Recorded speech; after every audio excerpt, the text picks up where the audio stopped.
want to talk about something here today in this last khutbah of this year's Ramadan. It's more important than Ramadan itself. And I say, wallahi wa billahi wa tallahi, the one who doesn't do this, he has no fast in Ramadan. And that is the importance of the salat. The man came into the masjid of the Nabi sallallahu alaihi wasallam and he prayed 2 rakat.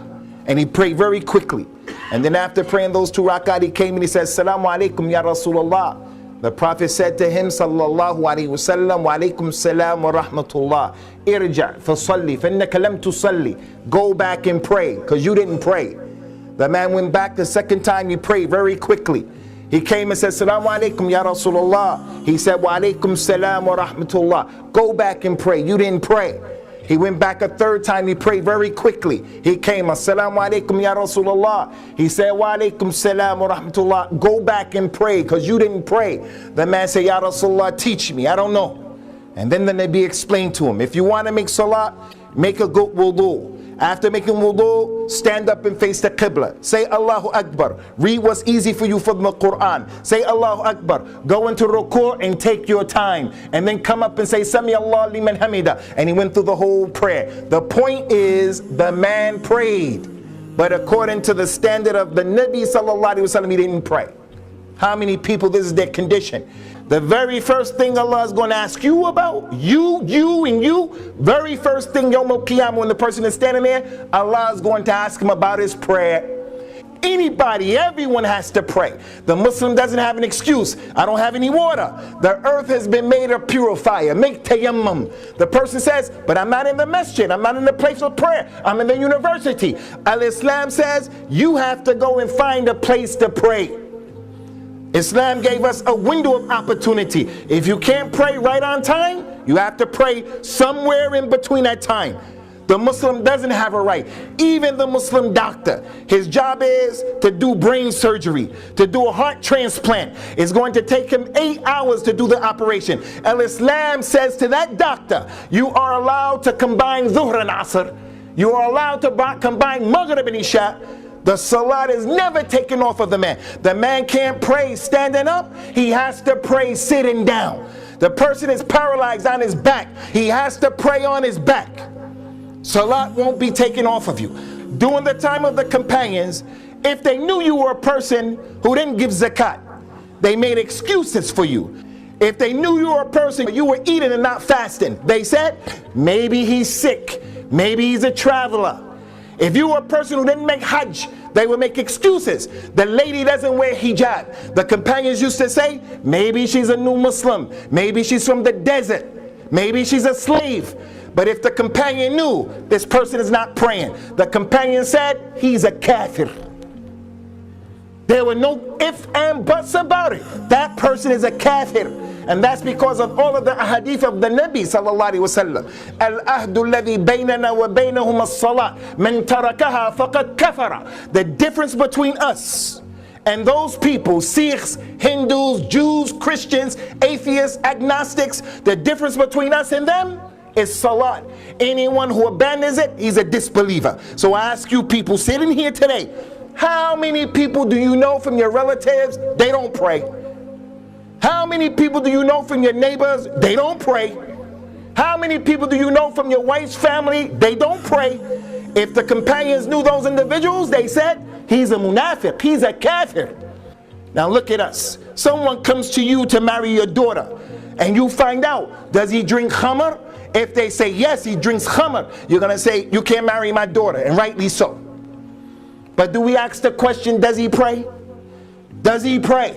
Wallahi, the one who doesn't pray is doing a bigger crime and sin than the one who's drinking khamr.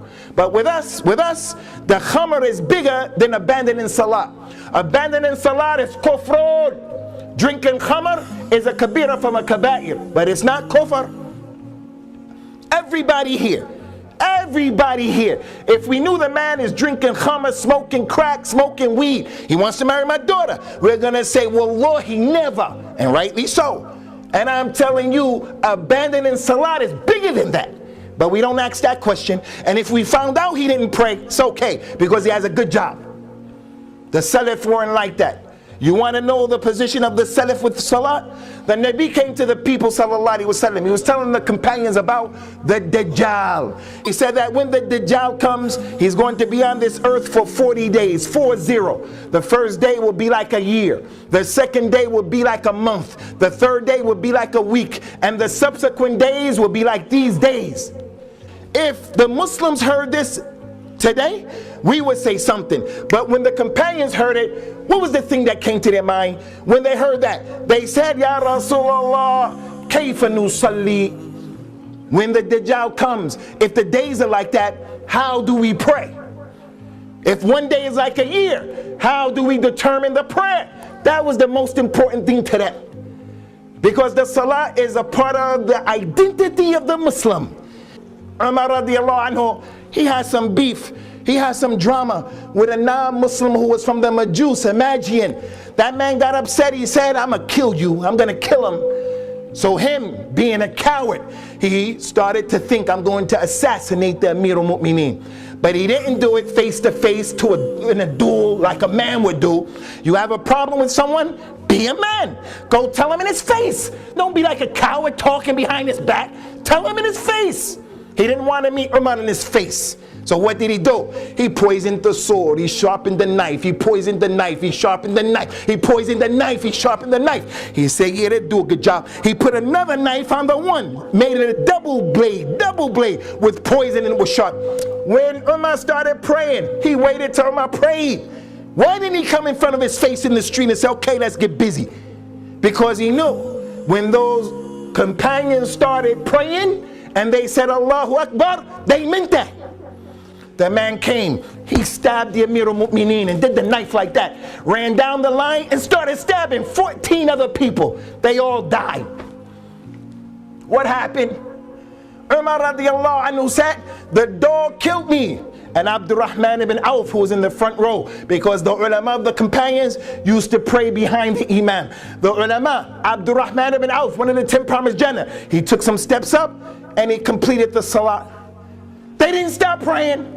They took Umar home. They thought he was going to live. The 12 years of the Khilaf of Umar radiallahu anhu, his aqidah, his tawheed, his ibadah, his justice, his manliness, it made those people think this man is invincible. 12 years al-Islam spread. They thought he was going to live. If anybody can live, it's Umar.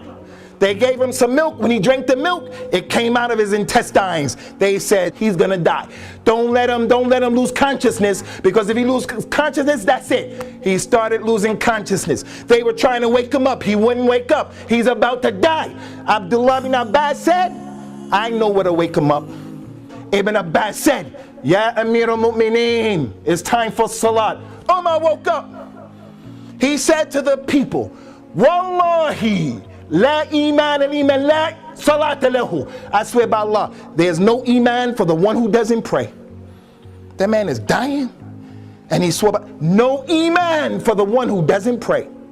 Lastly, akhwani, you want to know the position of prayer in Islam? The Nabi was dying, sallallahu alaihi wasallam. When he was dying, he lost consciousness. The Nabi said to the people, as-salat, as-salat, wa ma malakat aymanukum. Take care of the prayer, and take care of your right-hand possessions. Your slaves, your children, your women, people under your supervision. He lost consciousness. A lot of time went by. He woke up again. He said to the people, as-salat, as-salat, wa ma malakat aymanukum. Second time, emphasis. He lost consciousness the third time. Ali, he asked the people, you want to know what the last words of the Nabi were? For you young brothers, what was the last words that came out of the mouth of the Nabi sallallahu alaihi wasallam? He woke up the third time. He said, as-salat, as-salat, wa ma malakat aymanukum. And then he died.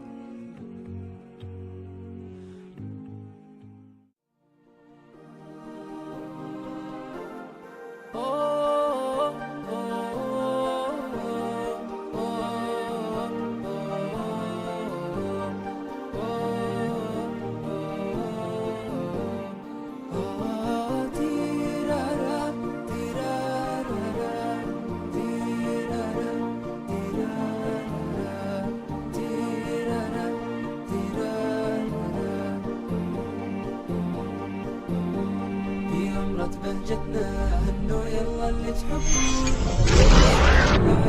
وش باقي غير الأعياد بهجتنا في حزتنا الأعياد وش باقي غير الأعياد والعيد شرف بالحب الله يحيي ما دمنا مع بعضنا دامت مساعي